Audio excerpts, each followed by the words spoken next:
бардым екені рызқы болып. Алладан сұрағаныңда өзінің бір мына манжасын бармақты мына қылып төртеумененші Аллахумма гфирли вархамни ваафини варзуқни деп сұра деді. Үш төртеуін сұрасаң, дүние ақиреттен барлық жақсылығын сұрағандай болдың дейді, бүтті дейді. Аллахумма гфирли дегені, я Алла, мені күнәлерімді кешір деген сөз. Аллаға ең жаққан амал.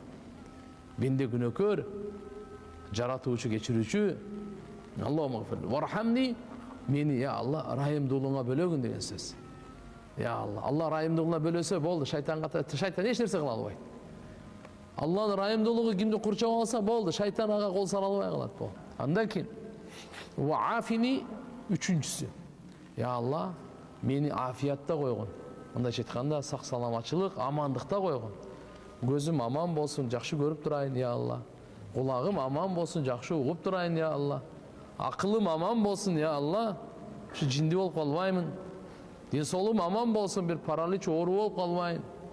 Тілім аман болсын, тишім өпке бор, бөйректерім барды, мен білмеймін, я Алла. Бірақ маңа амандық бер, афият бер деген сөз.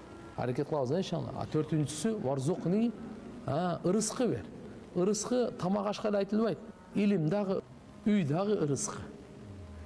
Giyimdağı ırızkı. Bakın bardı ırızkı. Hatta insan paydalana turgan nersen bardı mı ekeni? Irızkı. Allah'dan sorağanın